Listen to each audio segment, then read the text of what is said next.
अस्सलाम वालेकुम बेटा। आज हमारी एडिटोरियल एक्सप्लेनेशन सीरीज़ की एक और वीडियो है जिसके अंदर हम पाकिस्तान के मुख्तलिफ न्यूज़पेपर्स के अंदर दिए गए जो एडिटोरियल्स हैं उनकी जो है वो बात करेंगे। और इसमें पहला जो एडिटोरियल है वो द नेशन न्यूज़पेपर से लिया गया है। और इसका जो टाइटल है वो है पाकिस्तान मैनी इकोनॉमिक चैलेंजेस, यानी कि ये पाकिस्तान के जो माशी मामलात हैं उसके पर्सपेक्टिव में जो है वो लिखा गया है। अब बेसिकली आपको इस एडिटोरियल के अंदर जो बात की गई है वो ये है कि जो घरेलू फाइनेंशियल मामलात होते हैं या घरेलू फाइनेंशियल मैनेजमेंट होती है, उसी से मिलती जुलती आपकी स्टेट की फाइनेंशियल मैनेजमेंट होती है। अगर आपके पास पैसा होगा तो आप घर के मामला लाइक बच्चों की स्कूल की फीस, हेल्थ के मामला, घर का राशन, बिजली का बिल पे करना, ये सारी चीजें अच्छे तरीके से कर सकेंगे, स्मूथली कर सकेंगे। और अगर स्टेट के पास पैसा होगा तो स्टेट भी लोगों की फलाह बहबूद के ऊपर पैसा लगाएगी, लोगों की तालीम के ऊपर लगाएगी या लोगों के हेल्थ के ऊपर लगाएगी। और इ- अगर पैसा नहीं होगा, अगर आपके पास पैसा नहीं होगा तो फिर आपके जो है वो स्टेट और घर दोनों के मामला जो है वो डिस्टर्ब हो जाएंगे। इसी तरह के कुछ बातें जो है वो इस एडिटोरियल के अंदर की गई हैं। और इस एडिटोरियल में पहले बात की गई है पाकिस्तान के इकोनॉमिक चैलेंजेस में डेट की। देखिए, पाकिस्तान हैविली रिलाई करता है डेट्स के ऊपर, कर्जों के ऊपर। हम बोरो करते हैं अपने अपने मामलात को चलाने के लिए, इफेक्टिवली हमें लोन लेना पड़ता है। पाकिस्तान करंटली 130 अरब डॉलर का मकरूज है। और नवंबर 2024 तक पाकिस्तान ने लोन की मद में 27.47 अरब डॉलर जो है वो पे करना है। अब मजे की बात यह है कि हमारे फॉरेन एक्सचेंज रिजर्व में 14.57 बिलियन या 5-7 बिलियन डॉलर पड़े हैं। पे हमने करना है 27.47 अरब डॉलर। हमारे पास है कितने? 14.57 अरब डॉलर। मतलब तकरीबन अप्रोक्सीमेटली आधे जितना हमने लोन पे करना है इस साल नवंबर तक, उससे आधी हमारी फॉरेन एक्सचेंज रिजर्व्स हैं। इसका मतलब ये है कि हमें अपना लोन पे करने के लिए मजीद लोन लेना पड़ेगा, इधर फ्रॉम आईएमएफ या हमें अपने फ्रेंडली कंट्रीज, ताकि हम ये लोन पे कर सके, अपने मामलात को मैनेज कर सके। अब जो हमारे जो दोस्त ममालिक हैं वो भी हमसे डरते हैं भाईजान। देखे ना, जब एक बंदा गरीब हो ना तो उसको कोई उधार देते हुए भी डरता है कि यार इसको उधार दे दिया, पता नहीं ये वापस कर पाएगा कि नहीं कर पाएगा। सिमिलरली जो हमारे अलाइज हैं, जो हमारे दोस्त कंट्रीज हैं, वो क्या करते हैं? वो भी डरते हैं कि यार इनको पैसा दे दिया तो ये फिर समझो क्यामत वाले दिन ही मिलना है। इसलिए वो भी हेजिटेंट है, जिसकी वजह से पाकिस्तान के जो माशी मामलात हैं वो थोड़े से खराब हैं। उसके बाद बचे दूसरा है सर्कुलर डेट और कैपेसिटी पेमेंट्स का इशू। मैं थोड़ा सा सर्कुलर डेट आपको समझा देता हूँ। सर्कुलर डेट होता है कि एक एग्जांपल मैं दूंगा बेटा। पावर सेक्टर में जो पावर प्रोड्यूसर्स होते हैं या इंडिपेंडेंट पावर प्रोड्यूसर्स होते हैं, वो क्या करते हैं? पावर जनरेट करते हैं। और वो पावर या बिजली वो सेल करते हैं किसको? डिस्ट्रीब्यूशन कंपनीज को। और फिर डिस्ट्रीब्यूशन कंपनीज आगे क्या करती हैं? कंज्यूमर्स को जो है वो बिजली प्रोवाइड करती हैं। अब कंज्यूमर्स ने बिजली का बिल पे करना है डिस्ट्रीब्यूशन कंपनीज को, और उसी बिल की जो कलेक्शन है उस पैसे से उस पैसे को जो है वो डिस्ट्रीब्यूशन कंपनीज आगे जाकर देंगी किसको? अपने इंडिपेंडेंट पावर प्रोड्यूसर्स को। और इंडिपेंडेंट पावर प्रोड्यूसर्स जो है वो उसको फिर अपने सप्लायर्स को देंगे, लाइक फ्यूल कंपनीज, जिससे वो बिजली पैदा करते हैं। अब अब ये मान लें कि जो आम कंज्यूमर है वो डिस्ट्रीब्यूशन कंपनी को पैसे नहीं दे रहा, डिस्ट्रीब्यूशन कंपनी को पैसे नहीं मिलेंगे तो उनके पास पैसा नहीं होगा। तो वो पैसा फिर कैसे पावर प्रोड्यूसर्स को देंगे? और पावर प्रोड्यूसर्स को जब डिस्ट्रीब्यूशन कंपनी से पैसा नहीं मिलेगा तो वो फिर किस तरीके से जो है वो अपने जो सप्लायर्स उनको पैसा देंगे? इस तरह एक चेन चल पड़ती है अनपेड बिल्स की। इसको हम सर्कुलर डेट कहते हैं। सर्कुलर डेट अगर सिंपल वर्ड्स में कहें तो सर्कुलर डेट डेट जो है वो बेसिकली एक ऐसी सिचुएशन होती है जिसमें हर कंपनी दूसरे के बिल को पे नहीं कर रही होती, या हर कंपनी ने दूसरी कंपनी को जो है वो कुछ ना कुछ बिल पे करना होता है जो वो नहीं कर रही होती। और इस तरह ये अनपेड बिल्स का जो एक साइकिल है वो फिर चल पड़ता है, और इससे फिर तमाम लोग ही मुतासिर होते हैं। कैपेसिटी पेमेंट्स की बात करें बेटा, तो कैपेसिटी पेमेंट्स वो पेमेंट्स होती हैं जो कि पावर प्रोड्यूसर्स को जो है वो पे की जाती हैं फ्रॉम डिस्ट्रीब्यूशन कंपनीज, ताकि वो रेडी रहें कि हमारे पास इनफ अमाउंट ऑफ इलेक्ट्रिसिटी हो, इवन इलेक्ट्रिसिटी यूज ना भी हो रही हो उस वक्त भी। ठीक है। और ये पेमेंट्स होती रहती हैं ताकि इस बात को इंश्योर किया जाए कि जो इंडियन पावर प्रोड्यूसर्स हैं वो बिजली पैदा करते रहें, और हमारे पास पीक टाइम पे यानी कि सख्त गर्मी जब हो या बहुत ज़्यादा बिजली की ज़रूरत हो तो उस वक्त हमारे पास बिजली अवेलेबल हो। अब ये तो हो गया कैपेसिटी पेमेंट्स और आपका जो है वो सर्कुलर डेट का जो है वो एक क्या इसको बोलते हैं, कंपैरिजन। अब बच्चे मैं आपको थोड़ा सा बताऊंगा कि सर्कुलर डेट की मद में हमारी क्या सूरत हाल है और कैपेसिटी पेमेंट्स की मद में क्या सूरत हाल है। तो अगर हम बात करें सर्कुलर सर्कुलर डेट की, तो पाकिस्तान का सर्कुलर डेट 2.636 ट्रिलियन रुपीस तक पहुंच चुका है। पाकिस्तान ने कैपेसिटी पेमेंट्स की मद में 2.8 ट्रिलियन रुपीस जो है वो 2024-25 के माली साल में पे करने हैं।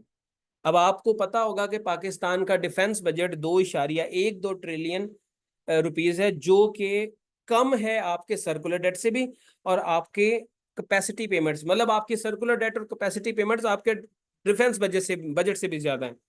इससे क्या होगा, जाहिर सी बात है, इस पैसे को पूरा करने के लिए, इस चीज को पूरा करने के लिए आप बिजली की कीमतें बढ़ाएंगे, बिजली महंगी करेंगे, जिसका बर्डन आम लोगों पे पड़ेगा, और आम लोगों पे पड़ेगा तो फिर जाहिर सी बात है मुल्की हालात खराब होंगे, गवर्नमेंट की साख खराब होगी, पॉलिटिकल इंस्टेबिलिटी आएगी।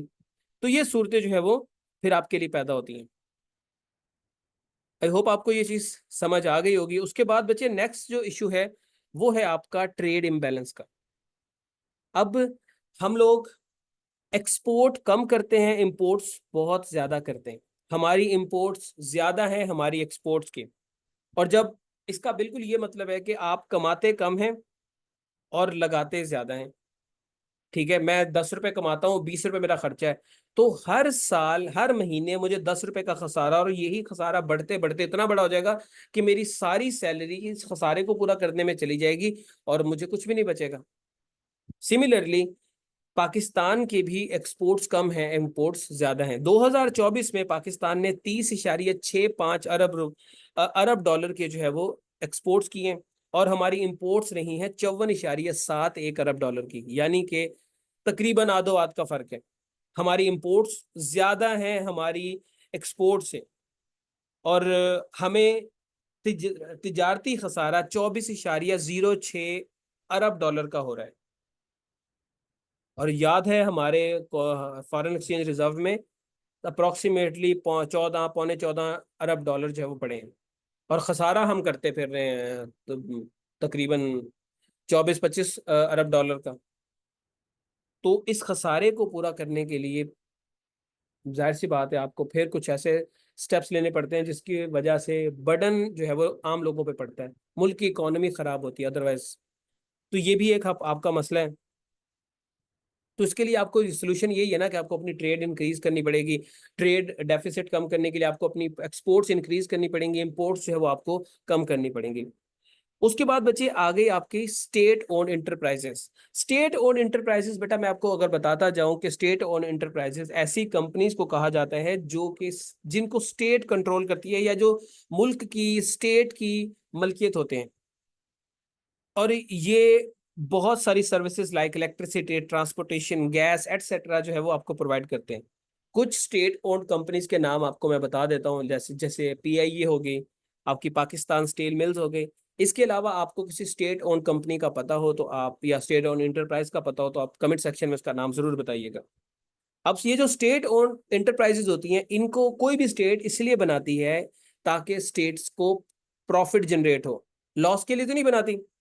लेकिन माशाल्लाह माशाल्लाह हमारे या माशाल्लाह कहना नहीं चाहिए, वैसे मैं तंदन कह रहा हूँ, हमारी ये जो स्टेट ऑन एंटरप्राइजेस हैं ये उल्टी चलती हैं। ये हमें कमा के कम देती हैं, हमारे लिए मसला ज्यादा बनी हुई, नुकसान ज्यादा देती हैं हमें। मतलब पाकिस्तान को इस साल इन स्टेट और 2023 में, सॉरी, इन स्टेट ओन एंटरप्राइजेस ने जो है वो 703 अरब रुपए जो है वो कमा के दिए प्रॉफिट्स कीमत पे, और नुकसान कितने का करवाया, 905 अरब रुपए का, कर लो जी। अब अगर आप इकोनॉमिक्स को या आप माली मामलात को समझते हैं तो आपको ओवरऑल नेट लॉस हुआ, और कितना हुआ है, तो अप्रोक्सीमेटली 200 अरब रुपए का। अब इस 200 अरब रुपए के खसारे को पूरा करने के लिए आपको अपने कौमी खजाने में से पैसा डालना पड़ेगा, और ये वो पैसा है जिसको आप इस्तेमाल कर सकते थे लोगों की फलाह बहबूद के लिए, हेल्थ सेक्टर के लिए, एजुकेशन के लिए, सड़कों को बेहतर कर सकते थे। अब आप वो जो है वो इन स्टेट ओन एंटरप्राइजेस का जो पैदा किया हुआ खसारा उसको पूरा करने के ऊपर लगा रहे हैं। तो ये भी हमारे लिए जो है वो एक मसला बनी हुई है। और उसके बाद बच्चे नेक्स्ट चीज है हमारा टैक्स कलेक्शन सिस्टम। पाकिस्तान या किसी भी मुल्क के लिए टैक्स की इंपॉर्टेंस क्या होती है कि टैक्स से जो पैसा कलेक्ट होता है वो पैसा इस्तेमाल होता है सड़कें बनाने में, स्कूल्स, हॉस्पिटल और दूसरी पब्लिक सर्विसेज देने में। गवर्नमेंट अपने घर से तो पैसा नहीं लेके आएगी। तो मसला ये है कि पाकिस्तान टैक्स कलेक्शन सही नहीं कर पा रहा। हमारा जो टैक्स कलेक्शन सिस्टम है वो पुअर है। हमें हमने टैक्स रिफॉर्म्स नहीं की, जिसकी वजह से हमारे पास इनफ टैक्स कलेक्शन नहीं हो पाती। फिर गवर्नमेंट ने इस टैक्स खसारे को पूरा करने के लिए हाई टैक्सेस लगा दिए लोगों के ऊपर, जिससे मजीद गरीब तबका पिसेगा। जब टैक्सेस बहुत ज्यादा हाई होते हैं तो फिर लोग बर्डन फील करते हैं और फिर वो जो है वो टैक्स पे भी नहीं करते, या वो विलिंग ही नहीं होती टैक्स पे करने के लिए। सो ये वो चीजें हैं, ये वो मसले मसाइल हैं जो इस एडिटोरियल के अंदर डिस्कस किए गए हैं। अब मैं आपके साथ इसी एडिटोरियल के अंदर जो सॉल्यूशंस बताए गए हैं वो डिस्कस करूंगा। कुछ सॉल्यूशंस जो है वो आप लोगों ने कमेंट सेक्शन में बताने हैं। पहला सॉल्यूशन, आपको अपनी इंपोर्ट्स डिक्रीज करनी पड़ेंगी, एक्सपोर्ट्स बढ़ानी पड़ेंगी। इसी तरह आपको इंडिपेंडेंट पावर प्रोड्यूसर्स के साथ निगोशिएशन करनी पड़ेगी एग्रीमेंट्स के ऊपर। फॉर एग्जांपल अगर आप इंडिपेंडेंट पावर प्रोड्यूसर्स कंपनी से कह सकते हैं कि आपने एक्स्ट्रा बिजली पैदा की, उसके बदले में हम आपको पेमेंट्स करते हैं, लेकिन अभी वो बिजली हम यूज नहीं कर रहे, तो जब तक हम उसको इस्तेमाल नहीं करें, वो सर्विस हम आपसे नहीं ले रहे, तब तक आप हमसे जो पेमेंट है, कैपेसिटी पेमेंट्स हैं, वो हाफ ले लें। जब हम उसको यूज करेंगे तो फुल ले लें। ये बिल्कुल वैसे है कि अगर मैंने कोई सर्विस ली हुई है और सर्विस को मैं यूज नहीं कर रहा, बट मैंने उसको जो है वो सब्सक्राइब किया हुआ है, तो मैं ये कह सकता हूँ कंपनी से कि यार अभी मैं सर्विस को यूज नहीं कर रहा, just I have a subscription. तो फिर आप यूं करें, वैसे ऐसा होता नहीं है, लेकिन बात की जा सकती है कि आप जो है वो मैंने सब्सक्रिप्शन लिया, मैं इसको यूज नहीं कर रहा, तो अब यूं करें कि सब्सक्रिप्शन की मद में मुझसे जो है ना हाफ पेमेंट ले लें। इस तरह मैं अपने आधे पैसे सेव कर सकता हूँ। तीसरी चीज जो इस एडिटोरियल में डिस्कस की गई है कि आप स्किल्ड वर्क फोर्स जो है उसको डेवलप करें। स्किल्ड वर्क फोर्स होगी, प्रैक्टिकल टेक्निकल लोग आपके पास ज्यादा होंगे, तो ऑब्वियसली आपकी इकोनॉमी बढ़ेगी। उसके बाद टैक्स रिफॉर्म जो है वो लाने की जरूरत है। ये वो मेथड्स हैं जिसके थ्रू जो है वो पाकिस्तान की इकोनॉमी बेहतर हो सकती है। And these methods and these all recommendations are discussed in this editorial. वैसे तो हमें भी पता है कि टेररिज्म भी एक मसला है, बैड गवर्नेंस भी पाकिस्तान की इकोनॉमी के मामलात में जो है वो एक रुकावट बना हुआ है। इसकी वजह से भी हमारी इकोनॉमी ख़राब है। बहरहाल, आप लोगों को लगता है कि और कौन सी जो वजूहात हैं जो पाकिस्तान के माशी मामलात को ख़राब करती हैं, या पाकिस्तान के माशी मामलात जिसकी वजह से ख़राब हो रहे हैं, आप उसे कमेंट सेक्शन में जो है वो बता सकते हैं। हमारा नेक्स्ट एडिटोरियल बेटा एक्सपोर्ट डिलीजन्स के ऊपर बात करता है। ये डॉन न्यूज़ में पब्लिश हुआ है, और जैसे नाम ही बता रहा है कि ये पाकिस्तान के एक्सपोर्ट चैलेंजेस को जो है वो डिस्कस करेगा। देखिए बच्चे, पाकिस्तान की जो एक्सपोर्ट्स हैं वो बढ़ नहीं रही हैं। अभी हमने डिस्कस किया पिछले एडिटोरियल में कि हमारी एक्सपोर्ट्स और इंपोर्ट्स के दरमियान जो है वो काफ़ी ज़्यादा डिफरेंस है। आधो आध का डिफरेंस जो है वो जाता है। आल्दो थोड़ा सा हमारा स्लाइटली सा माइनर सा जो है वो हमारी एक्सपोर्ट्स में इंक्रीमेंट हुआ है, बट दुनिया के बाकी ममालिक के निस्बत हमारी जो है वो ग्लोबल मार्केट के अंदर जो शेयर है, जो हिस्सेदारी है, वो कम होती जा रही, श्रिंक होती जा रही है। अच्छा बच्चे, आप लोगों ने एक काम करना है कि आप लोगों ने कमेंट सेक्शंस में बताना है कि पाकिस्तान का ग्लोबल मार्केट में जो शेयर है वो कितने परसेंट है। ठीक है। और ये जो ग्लोबल मार्केट के अंदर हमारा शेयर श्रिंक हो रहा है कंटिन्यूसली, ये हमारी सस्टेनेबल इकोनॉमिक ग्रोथ के लिए जो है वो एक चैलेंज है। अब हमारी एक्सपोर्ट्स इंपॉर्टेंट क्यों होती हैं? मैंने जैसे आपको बताया कि जब आप एक्सपोर्ट्स करते हैं तो उससे पैसा कमाते हैं, और वही पैसा आप जो है वो लोगों की फलाह बहबूद के ऊपर लगाते हैं। और अगर आपकी एक्सपोर्ट्स बेहतर नहीं होंगी तो लोग फिर मुतासर होंगे। अब हमारी एक्सपोर्ट्स की जो पुअर परफॉर्मेंस है उसकी वजह क्या है? उसकी वजह यह है कि बेटा, एक तो आपके पावर शॉर्टेजेस, इलेक्ट्रिसिटी शॉर्टेजेस और हाई एनर्जी कॉस्ट। पाकिस्तान के अंदर बिजली पैदा करने के लिए आपको एनर्जी चाहिए होती है। वैसे दुनिया में क्या कहते हैं गुड्स प्रोड्यूस करने के लिए, सॉरी मैं उल्टा बोल गया था, दुनिया में या कहीं पर भी, पाकिस्तान में भी आपको कोई गुड्स प्रोड्यूस करने हैं तो आपको एनर्जी चाहिए, बट पाकिस्तान में एनर्जी थोड़ी सी एक्सपेंसिव है।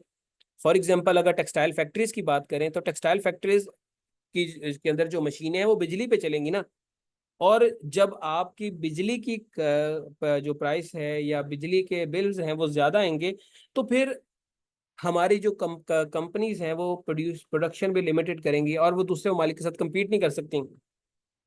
और कभी कभार तो पावर शॉर्टेजेस हो जाती हैं, बिजली नहीं होती, जिसकी वजह से प्रोडक्शन रुक जाती है और फिर आपके ऑर्डर के अंदर डिलेज आते हैं और भी मामला तो आपके जो है वो बढ़ जाते हैं। आप जनरेटर्स पे प्रोडक्शन करते हैं जिसकी वजह से आपकी कॉस्ट जो है वो इंक्रीज हो जाती है। इसके अलावा बच्चे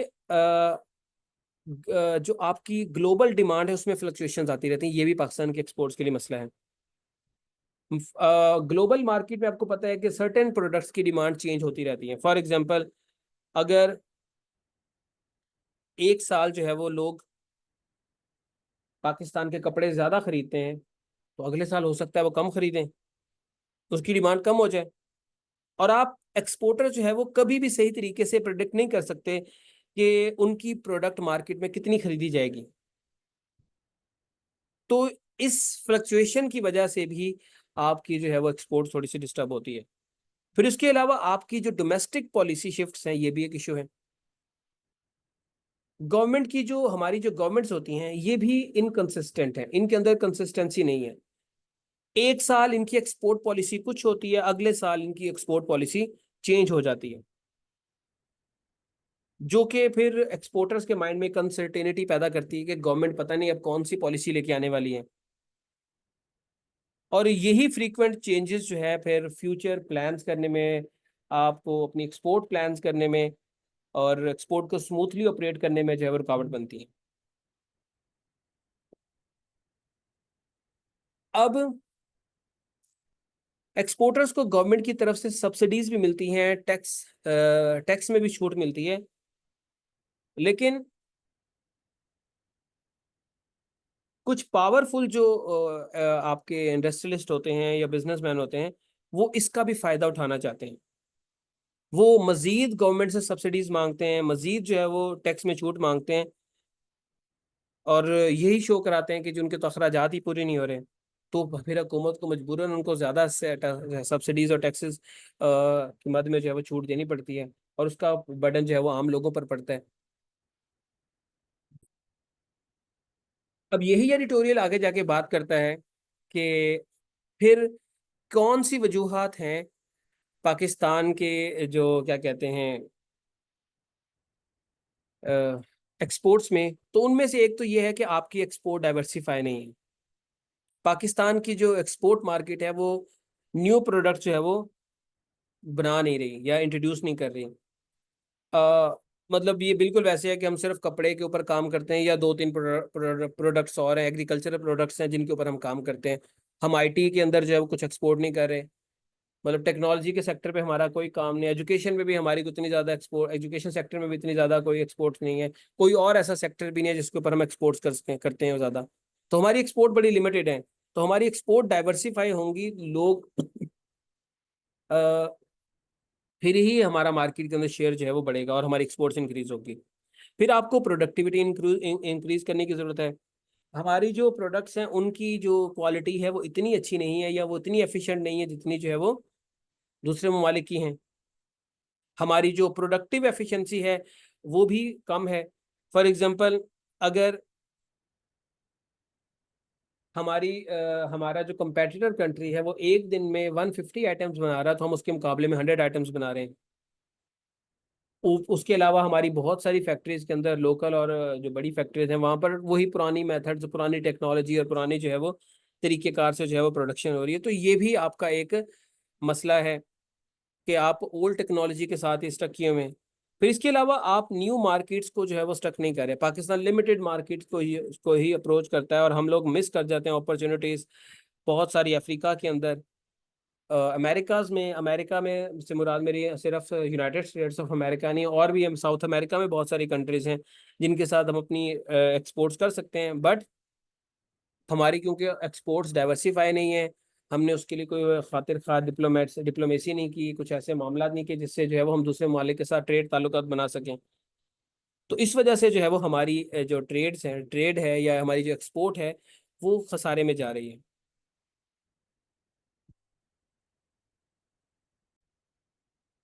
तो सोल्यूशन क्या है? ये जितनी भी प्रॉब्लम्स हैं इनको आप ठीक कर दें, अपनी मार्केट को एक्सटेंड करें, अपनी जो है वो एक्सपोर्ट्स को डाइवर्सिफाई करें, आईटी सेक्टर में इन्वेस्टमेंट करें, हेल्थ सेक्टर में इन्वेस्टमेंट करें, तो ही आपकी जो है वो इकोनॉमी या आपकी एक्सपोर्ट्स बढ़ सकती हैं। आप लोग भी बेटा कमेंट सेक्शन में बताएं कि और कौन से तरीके हैं जिससे जो है वो पाकिस्तान की एक्सपोर्ट जो है वो इंक्रीज हो सकती है। अब बेटा हमारा तीसरा जो एडिटोरियल है ये पोलियो एंड टाइफाइड मैरी के टाइटल से एक्सप्रेस ट्रिब्यून में पब्लिश हुआ है। और ये पोलियो वैक्सीन के पर्सपेक्टिव में जो है वो लिखा गया है। अब इस एडिटोरियल को एक्सप्लेन करने से पहले एक छोटी सी जो है स्टोरी आपको बता दी जाए, जो कि टाइफाइड मैरी के नाम से जो है वो जो खातून है उनसे मंसूब है। इनके एक्चुअली असल नाम मैरी मेलन था, और ये आयरिश बॉर्न अमेरिकन कुक थी, जो कि जो जिन जिन या जो रिस्पॉन्सिबल बनी तकरीबन 51 से लेकर 122 लोगों में टाइफाइड फीवर जो है वो फैलाने में। और इसके नतीजे में 3 अमवात तो कंफर्म हुई, और 50 जो है वो अनकंफर्म डेथ जो है वो हुई। और ये फर्स्ट पर्सन थी जिन्होंने अमेरिका के अंदर जो है वो टाइफाइड फीवर जो है वो उसको फैलाया।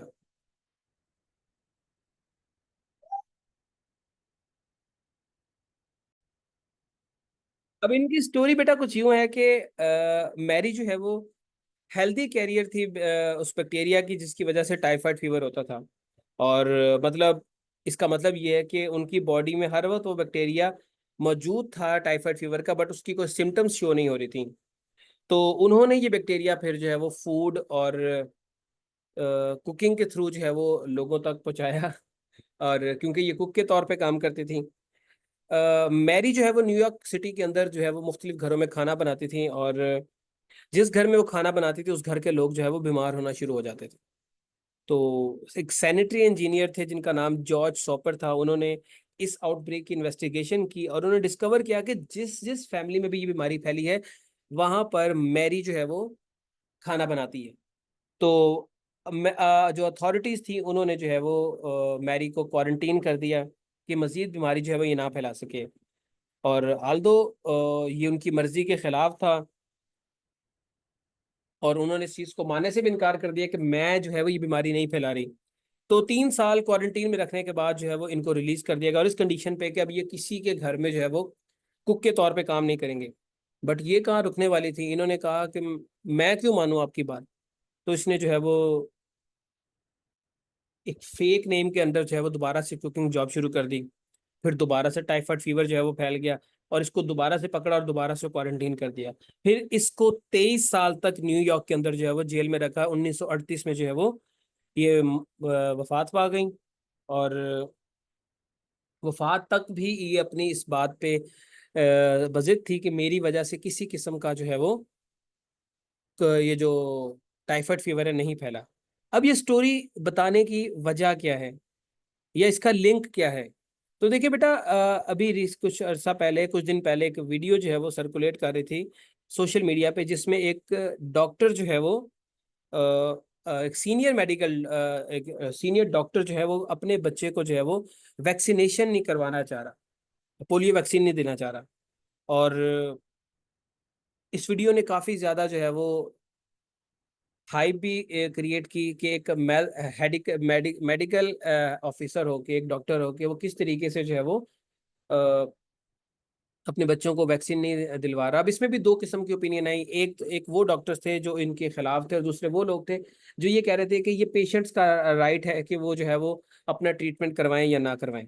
अब इस चीज को समझने के लिए जो है वो हमें ये भी देखना है कि क्लिनिकल मेडिसिन और पब्लिक हेल्थ में क्या कंपैरिजन होता है। क्लिनिकल मेडिसिन का मतलब होता है कि हर पेशेंट को इंडिविजुअली ट्रीट किया जाए, और ये प्रिंसिपल फॉलो करता है डू नो हार्म। अगर किसी पेशेंट का आपने ट्रीटमेंट करना है तो वो उसकी कंसेंट से होना चाहिए। अगर किसी पर्सन को कैंसर है और वो अपना ट्रीटमेंट नहीं करवाना चाहता तो आप जबरदस्ती नहीं कर सकते उसका, ये पर्सन की मर्जी है। ये है क्लिनिकल मेडिसिन। लेकिन पब्लिक हेल्थ ये कहती है कि आपने सिर्फ एक पर्सन की नहीं, पूरी पॉपुलेशन की जो है वो पूरी पॉपुलेशन का ख्याल रखना है। फॉर एग्जांपल, अगर किसी एक पर्सन में कोविड 19 जो है वो डायग्नोस हुआ है, और वो कहे जी नहीं जी मैंने इसकी वैक्सीनेशन नहीं करानी, तो आपको जबरदस्ती उसकी वैक्सीनेशन करनी है, क्योंकि वो पूरी पॉपुलेशन के लिए, पूरी कम्युनिटी के लिए खतरा है। वो पूरी बीमारी को फैला सकता है, बीमारी को कहीं पर भी फैला सकता है। ठीक है, तो इससे हमें वैक्सीनेशन की इंपॉर्टेंस का पता चलता है कि वैक्सीनेशन किसी भी बीमारी के फैलाव के रोकथाम के लिए बड़ी जरूरी होती है। जब लोग वैक्सीनेशन लेना छोड़ देते हैं तो उससे फिर क्या होता है, उससे सारी पॉपुलेशन जो है वो रिस्क में आ जाती है। अब जैसे आपको पता है कि पाकिस्तान और अफगानिस्तान दो ऐसे ममालिक है जहां पर अभी भी पोलियो जो है वो मौजूद है, और ये ग्लोबल हेल्थ इमरजेंसी की सूरत हाल भी इख्तियार कर सकता है अगर ये लोग जो है वो जब बाहर के मुल्कों पे ट्रैवल करते हैं और ये वहां पर जाकर पोलियो फैला सकते हैं। इसी वजह से पाकिस्तानी जो ट्रैवलर्स होते हैं जब वो बाहर के मुल्क ममालिक में जाते हैं, तो या अफगानी ट्रैवलर, उनको जो है वो अपने पोलियो वैक्सीनेशन के जो है वो प्रूफ दिखाने पड़ते हैं बिफोर लीविंग द कंट्री। और अगर यहाँ से किसी तरीके से निकल भी जाएं तो फिर दूसरे मुल्क में जब जाते हैं तो वहां पर भी उनको ये इस चीज का सामना करना पड़ता है। अब अब ये पाकिस्तान के अंदर पोलियो के आपको पता ही है कि पोलियो के केसेस मौजूद हैं, तो ये बाकी पाकिस्तानी बच्चों के लिए या उन बच्चों के लिए खतरा बन सकते हैं जहां पर जो है वो वैक्सीन पिलाई जाती है। मतलब सिंपल वर्ड्स में कि ये बच्चे फिर आगे जाकर या ये लोग आगे जाकर इस पोलियो के केसेस को इंक्रीज कर सकते हैं, इसकी अमाउंट को इंक्रीज कर सकते हैं। अब आप लोगों ने ये बताना है कि पाकिस्तान के अंदर पोलियो के केसेस बढ़ने की लॉजिकल वजूहात क्या है। इस एडिटोरियल में दो चीजें डिस्कस की गई हैं। एक तो मिस इन्फॉर्मेशन है रिगार्डिंग पोलियो वैक्सीन, और लोगों की तालीम की कमी, लोगों को पता नहीं है कि पोलियो वैक्सीन जो है वो बनती किस तरह से है, और उसकी साइंस का नहीं उन्हें पता कि ये काम कैसे करती है। तो वो फिर एजुकेशन की कमी की वजह से भी लोग इसकी तरफ नहीं इसकी तरफ जो है वो नहीं जाते। आपने आगे कमेंट सेक्शन में बताना है कि और कौन सी वजूहत है जिसकी वजह से लोग पोलियो वैक्सीन की तरफ नहीं जाते। तो बेसिकली इसका कंक्लूजन यही है कि अगर आपने पोलियो को पाकिस्तान से ख़त्म करना है तो आपको वैक्सीनेशन की इम्पोर्टेंस को लोगों को समझाना पड़ेगा। आपको पब्लिक हेल्थ मेजर्स बाजुकात लेने पड़ते हैं, चाहे उसके लिए आपको इंडिविजुअल राइट्स को वायलेट करना पड़े। क्योंकि अगर एक शख्स नहीं वैक्सीन लेना चाहता तो वो पूरी कम्युनिटी के लिए, पूरी पॉपुलेशन के लिए खतरा है। तो फिर उसको पकड़ के डंडे के जोर पे या तो वैक्सीनेट वैक्सीनेट कराएं या उसको क्वारंटीन कर दें, डाल दें उसको किसी जेल में। यही वो तरीकाकार है जिससे पाकिस्तान जो है वो पोलियो के फैलाव को रोक सकता है। पोलियो कैंपेन्स ज़्यादा से ज़्यादा जो है वो चलाई जाएं और इंश्योर किया जाए कि हर घर का हर बच्चा जो है वो पोलियो वैक्सीन पिए। तो ये बच्चे आज के एडिटोरियल से, उम्मीद है आप लोगों को इसकी समझ आ गई होगी। और इंशाल्लाह नेक्स्ट वीडियो के साथ आपके साथ कल मिलेंगे।